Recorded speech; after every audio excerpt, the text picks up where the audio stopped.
Hello students, welcome back to my channel. I am Jayashree Yadav.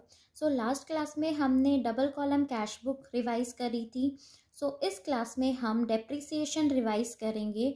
ये chapter बहुत ही ज़्यादा easy है and आपको पेपर में इस डेप्रिसिएशन में से 8 मार्क्स का क्वेश्चन ज़रूर आएगा. ठीक है. इस चैप्टर को आप बहुत ही अच्छे से करके जाइए और अपने 8 मार्क्स छोड़ना नहीं है. ठीक है. सबसे पहले डेप्रिसिएशन होता क्या है. ठीक है. Depreciation basically is a permanent, continuing and gradual fall in the value of assets. ठीक है. डेप्रिसिएशन होता क्या है बेसिकली, जैसे आपका कोई बिजनेस है. ठीक है. बिजनेस में बहुत सारे फिक्स्ड एसेट्स की ज़रूरत होती है जब आप एक बिजनेस को कंडक्ट कर रहे हो. ठीक है. तो अब जब फिक्स एसेट्स यहाँ पे हमारे कौन से होंगे, जैसे लैंड, बिल्डिंग, मशीनरी एक्सेट्रा. ठीक है. बहुत सारे फिक्स्ड एसेट्स होते हैं. अब जब आप उन फिक्स्ड एसेट्स को बाय करते हो एंड कुछ टाइम के बाद उसकी जो वैल्यू है वो क्या हो जाती है, कम होती रहती है. ठीक है.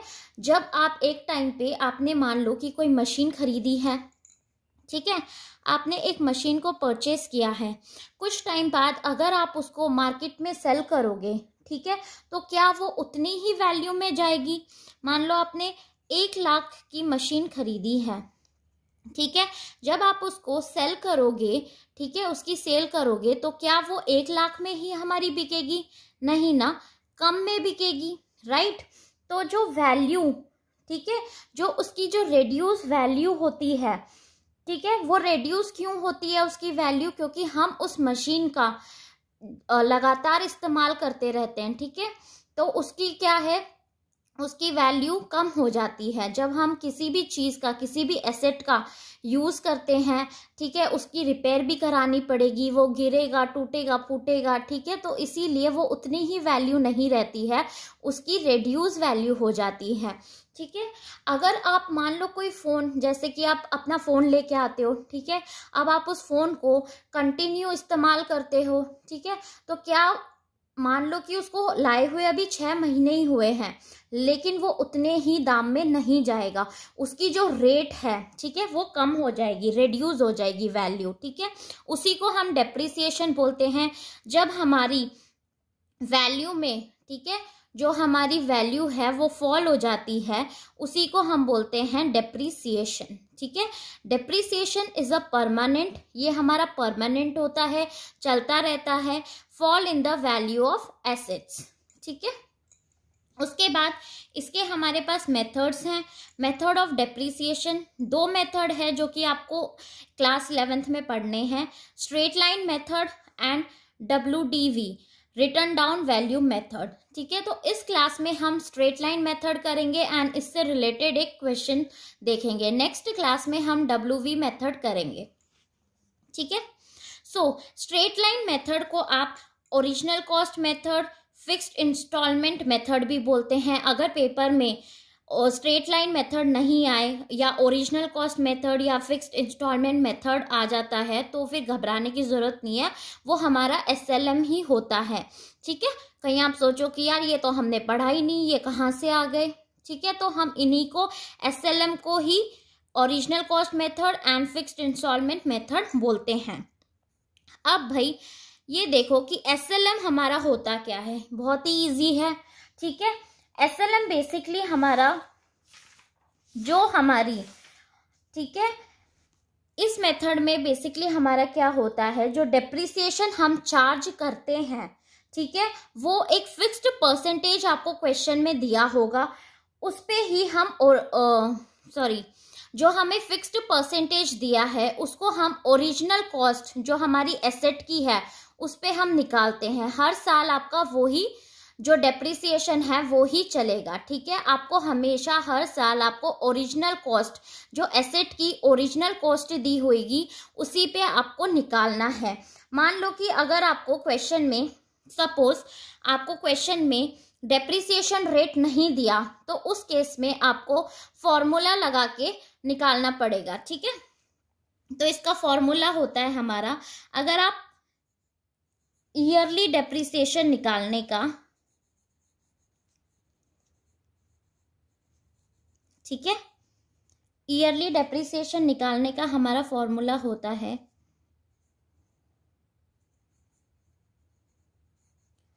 ओरिजिनल कॉस्ट ऑफ एसेट्स, ठीक है, माइनस स्क्रैप वैल्यू, ठीक है, divided by estimate life of asset, ठीक है। क्वेश्चन में अगर आपको डेप्रिसिएशन रेट नहीं दिया तो आप इस फॉर्मूले से भी निकाल सकते हो। क्वेश्चन में आपको एसेट कॉस्ट दी होगी एसेट की, ठीक है, स्क्रैप वैल्यू दिया होगा और एस्टिमेट लाइफ ऑफ एसेट दिया होगा, तो इससे आप ईयरली डेप्रिसिएशन अपना आराम से निकाल सकते हो। ओरिजिनल कॉस्ट ऑफ एसेट्स आपको क्वेश्चन में मेंशन होगा, ठीक है, जितने में हमने एसेट को परचेस किया है, खरीदा है, उसको हम ओरिजिनल कॉस्ट ऑफ एसेट बोलते हैं। स्क्रैप वैल्यू क्या होता है? स्क्रैप वैल्यू होता है जब आप एक एसेट को यूज कर लेते हो, उसके बाद वो जो कबाड़े में जाती है, ठीक है, उसको हमने कितने में बेचा है बाद में, 10 ईयर्स के बाद, 15 ईयर्स के बाद, जब उस मशीन का हम अच्छे से यूटिलाइज कर लेते हैं, बाद में वो कबाड़े के भाव में जाती है, उसको हम बोलते हैं स्क्रैप वैल्यू, ठीक है।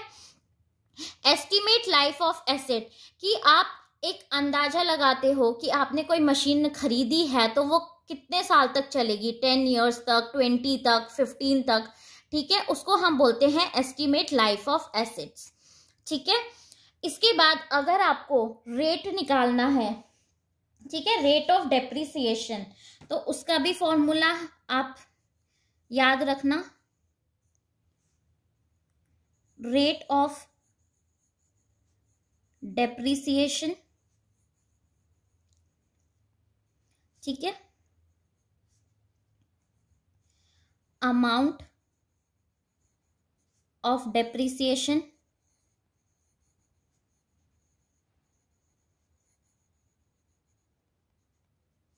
divided by total cost of asset into 100, ठीक है। अगर आपको रेट निकालना है तो जो अमाउंट ऑफ डेप्रिसिएशन यहाँ पे हमारा निकल के आया था वो divided by total cost of assets into 100, तो आपका क्या निकल जाएगा, रेट ऑफ डेप्रिसिएशन, ठीक है। अब हम एक क्वेश्चन करेंगे, ठीक है। वैसे तो एसएलएम बहुत ही कम होता है कि पेपर में उनके आने के चांसेस होता है, ज्यादातर डब्ल्यूडीवी मेथड एंड प्रोविजन ही आता है हमारा, बट आपको आना चाहिए, बाय चांस अगर आ गया तो आप अटेम्प्ट कर सकते हो, ठीक है। बेसिकली जो ये 1/3 हाफ ऑफ द मशीनरी हमने बेची है, इस टाइप के क्वेश्चंस ज्यादातर पेपर में आने के चांसेस होते हैं। सो हम ये क्वेश्चन देख लेते हैं। A company whose accounting year is the calendar year purchased on 1st April 2008 machinery costing rupees 30,000. It purchased further machinery on 1st October 2008 costing rupees 20,000 and on 1st July 2009 costing rupees 10,000, ठीक है। On 1st Jan 2010 1/3 of the machinery which was installed on 1st April 2008 became obsolete and was sold for 3,000, ठीक है। जो हमने 1/3 हिस्सा ही बेचा है, जो हमने 1st April 2008 को मशीनरी परचेज करी थी, उसका हमने 1/3 हिस्सा सेल कर दिया, ठीक है, बेच दिया। कितने में बेचा है? 3,000 में। It is being given that machinery was depreciated by fixed installment at 10% per annum, ठीक है। डेप्रिसिएशन रेट हमें दिया हुआ है 10% पर एनम, तो हम इस क्वेश्चन को अभी सॉल्व करते हैं, ठीक है। यहाँ पे आपको जो इसका फॉर्मेट है वो है डेट, पर्टिकुलर, अमाउंट, ठीक है। डेबिट साइड का ऐसे ही क्रेडिट साइड में बनाना है, डेट, पर्टिकुलर, अमाउंट, ठीक है। चलिए फिर इस क्वेश्चन को हम स्टार्ट करते हैं।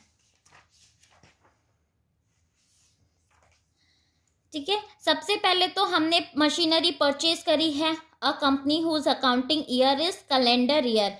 यहाँ पे बोला हुआ है कि जो हमें कंपनी का अकाउंटिंग पीरियड लेना है, ठीक है, अकाउंटिंग ईयर लेना है, वो कैलेंडर ईयर लेना है, मतलब जैन टू दिसंबर, ठीक है, ना कि अप्रैल टू मार्च, बिकॉज यहाँ पे मेंशन किया हुआ है। परचेज ऑन 1 अप्रैल 2008, हमने एक मशीनरी परचेज करी है, ठीक है। सो आप डेट लिख देंगे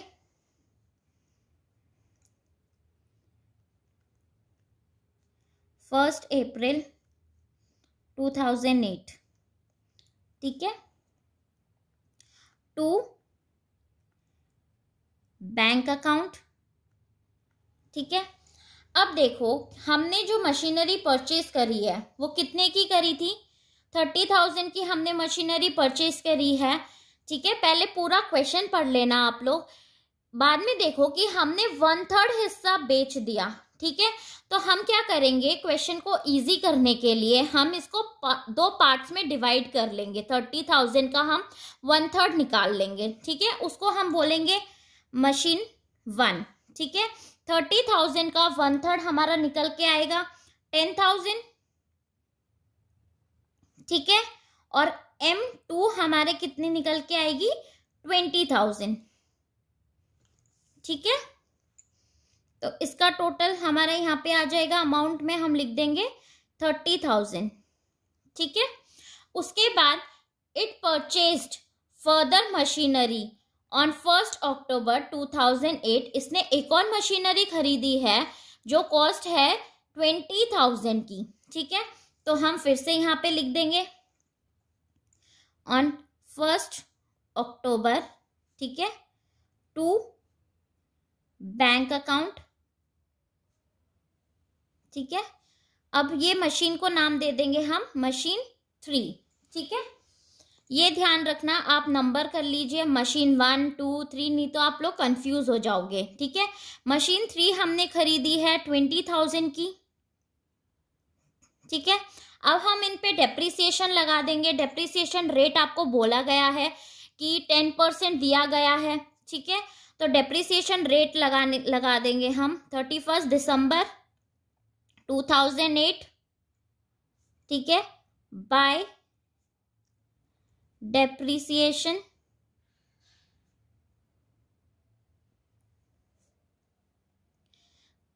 ठीक है। अब हमारा डेप्रिसिएशन लगेगा 10,000 पे, ठीक है। 10,000 पे आप कितना डेप्रिसिएशन लगाएंगे, ठीक है। तो डेप्रिसिएशन निकालने के लिए 10,000 पे 10% लगेगा हमारा, ठीक है, इनटू ये देखो कि आपने अप्रैल में खरीदी है, ठीक है। तो अप्रैल से दिसंबर तक का जितना टाइम पीरियड होगा हम उतने का डेप्रिसिएशन लगाएंगे, ठीक है। तो आ जाएगा 3/12, ठीक है। इसका डेप्रिसिएशन आ जाएगा 750, ठीक है। तो आप यहाँ पे लिख देंगे मशीन 1 750। ऐसे ही आप दूसरी मशीन का लगा लेंगे, ठीक है, जो कि है हमारा 20,000,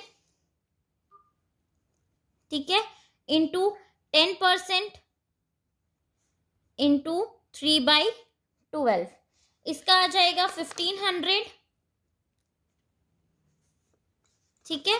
एंड मशीनरी थर्ड आपने कब खरीदी है, 1 अक्टूबर, मतलब अक्टूबर नवंबर दिसंबर 3 महीने का डेप्रिसिएशन लगा लोगे आप, ठीक है। तो 20,000 इंटू 10/100, ठीक है, इंटू 9/12 आएगा ऊपर, यहाँ पे 3/12, ठीक है। तो ये हमारा कितना आ जाएगा 500, ठीक है। अब हम इसका टोटल लिख देंगे यहाँ पे, जो आएगा 2750, ठीक है। अब आपने डेप्रिसिएशन निकाल लिया, अब आपका 31 दिसंबर आप निकालेंगे बाय बैलेंस CD। ठीक है, तो आपको इस अमाउंट में से ये अमाउंट लेस करनी है। ये याद रखना कि आप मशीन 1 में से मशीन 1 का ही डेप्रिसिएशन लेस करें। ठीक है, तो 10,000 में से हम लेस करेंगे 750। ठीक है, मशीन 1 का तो आ जाएगा हमारा 9250। मशीन 2 की वैल्यू 20,000 में से हम 1500 लेस कर देंगे, जो कि आ जाएगी 18500। ठीक है, अब मशीन 3 20,000 में 500 लेस कर देंगे आप, 19,500 आ जाएगा। ठीक है, अब इसका टोटल हम कहाँ कर देंगे, यहाँ पे। ठीक है, तो इसका टोटल आ जाएगा 47250, 47250। ठीक है, अब इसका हम यहाँ पे टोटल कर देंगे, जो कि हमारा आ जाएगा 50,000।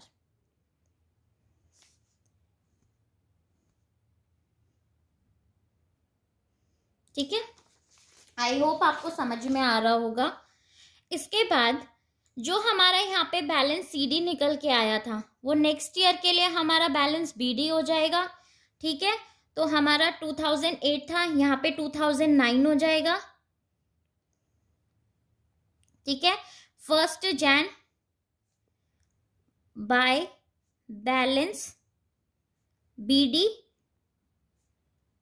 Machine 1 9250, machine 2 18500 and machine 3 19500। ठीक है, इसका टोटल वही हम यहाँ लिख देंगे 47250। ठीक है, अब आगे देखते हैं। And on 1 July 2009 costing ₹10,000। हमने एक और मशीनरी परचेज करी है 1 जुलाई 2009 में। ठीक है, तो हम यहाँ पे लिख देंगे। ठीक है, 1 जुलाई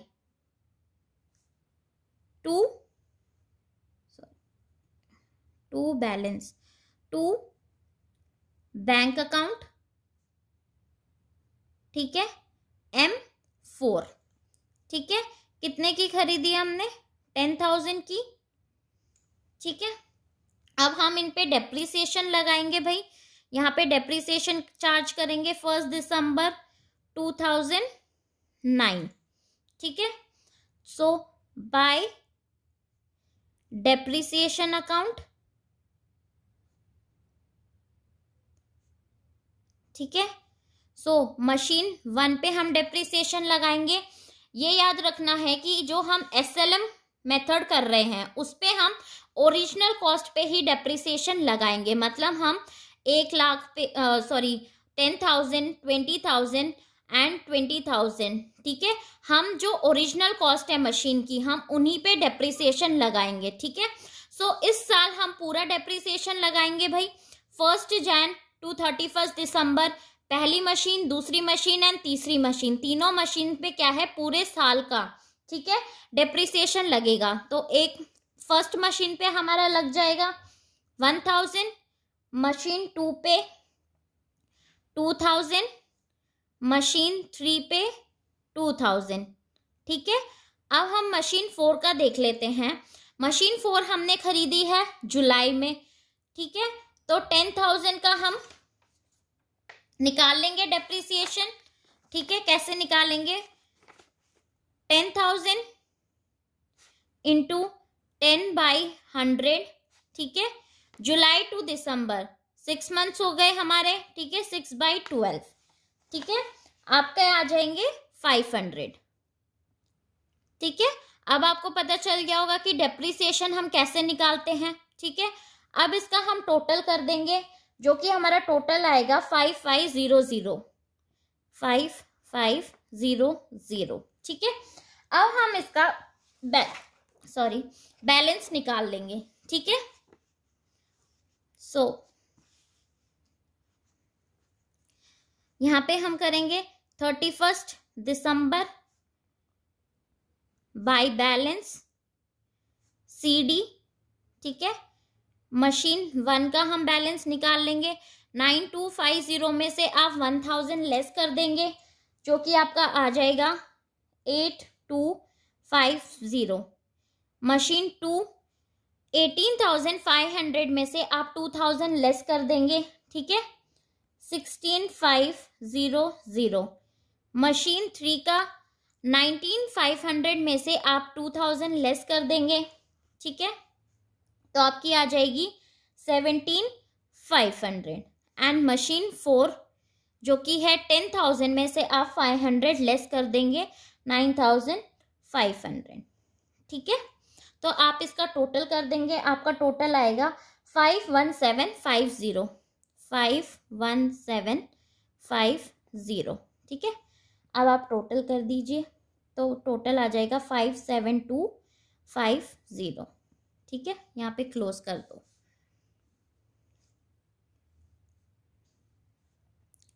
57250, ठीक है। अब नेक्स्ट हम बना लेते हैं, ये जो हमारा बैलेंस CD था 2010 के लिए, ये क्या हो जाएगा, बैलेंस BD, ठीक है। सो 2010 1 Jan by two balance BD, ठीक है। Machine 1 8250, machine 2 16500, machine 3 17500 and machine 4 9500, ठीक है। ये आ गया। अब क्वेश्चन में हम देखते हैं कि आगे हमारा क्वेश्चन क्या बोल रहा है, ठीक है। On 1 Jan 2010 1/3 of the machinery which was installed on 1 April 2008 became obsolete and was sold for 3000, ठीक है। जो हमने 1 अप्रैल 2008 को मशीन खरीदी थी, उसका 1/3 पार्ट जो है हमने बेच दिया, ठीक है। सो हम क्या करेंगे, सिंपल सा करेंगे हम, यहाँ पे कोई कंफ्यूज होना नहीं है, ठीक है। तो यहाँ पे हमने कब बेची है, 1 Jan को 2010, ठीक है। हमने 1 Jan को ही क्या कर दी, वो मशीन जो थी हमारी वो हमने बेच दी। तो यहाँ पे क्या आ जाएगा, बाय बैंक अकाउंट, ठीक है। आपने कितने में बेची है, 3000 में, ठीक है। यहाँ पे आप 3000 लिख देंगे अपना, ठीक है। उसके बाद डेप्रिसिएशन देखो कि इस पे लगेगा या नहीं। 1 Jan को ही हमारा साल शुरू हो रहा है और 1 Jan को ही हमने क्या कर दी, वो मशीन को बेच दी, तो हमारा कोई डेप्रिसिएशन नहीं लगेगा, ठीक है, क्योंकि साल शुरू होने पे ही हमने उसको बेच दिया। अगर मान लो कि यहाँ पे जैन नहीं होता और फेब होता, ठीक है, फरवरी होती, तो हम क्या करते कि जो हमारा 1 महीने का है, ठीक है, तो हम उसका डेप्रिसिएशन निकालते, ठीक है। तो यहाँ पे हमें कोई डेप्रिसिएशन निकालने की जरूरत नहीं है। सीधा हम क्या करेंगे, नेक्स्ट स्टेप है हमारा कि हम इसका जो हमारी मशीन 1 है उसमें से हम 3000 लेस कर देंगे, ठीक है। 8250 में से आप 3000 लेस कर देंगे तो आपका क्या आ जाएगा, बाय स्टेटमेंट ऑफ PNL, ठीक है, कि आपका यहाँ पे लॉस आ जाएगा बाय स्टेटमेंट ऑफ PNL, जो कि आपका आ जाएगा 5250, ठीक है। अब आपका एक मशीनरी जो M1 थी उसका किस्सा खत्म हो गया भाई, आपने उसको बेच दिया, आप पे उसको लॉस हो गया इतना, ठीक है। अब हम जो बाकी मशीन्स हैं उन पे डेप्रिसिएशन लगाएंगे, ठीक है। तो 31 दिसंबर 2010 बाय डेप्रिसिएशन अकाउंट, ठीक है। तो मशीन 1 पे तो हमें लगाना नहीं है, मशीन 2 पे आप लगाएंगे, ठीक है। वही 20,000 पे आप 10% लगाएंगे, 2000। मशीन 3 पे भी 2000, ठीक है। ओरिजिनल कॉस्ट पे हमें लगाना है, मशीन 4 पे 1000 रुपीज, ठीक है। इसका हम टोटल कर लेंगे। टोटल हमारा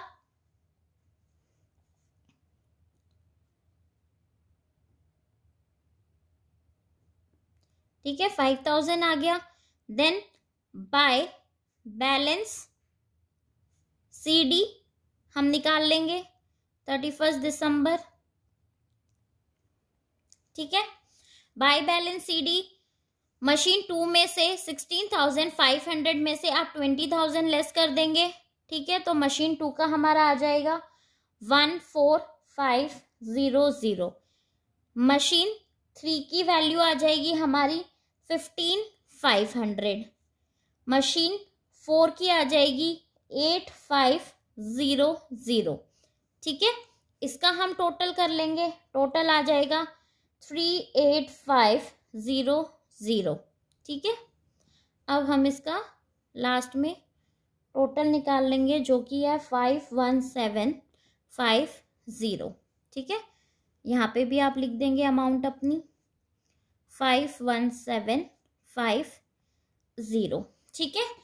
अब जो ये बैलेंस CD था नेक्स्ट ईयर के लिए क्या हो जाएगा, आपके लिए बैलेंस BD हो जाएगा, ठीक है। सो आप देख लेना कि आपको कितने साल का बनाने के लिए बोला हुआ है क्वेश्चन में, ठीक है। ये क्वेश्चन में मेंशन होगा। सो आई होप आपको ये क्वेश्चन समझ में आया होगा। अगर समझ में आया तो प्लीज़ इस वीडियो को लाइक कर देना, शेयर कर देना एंड कमेंट कर देना। Thank you.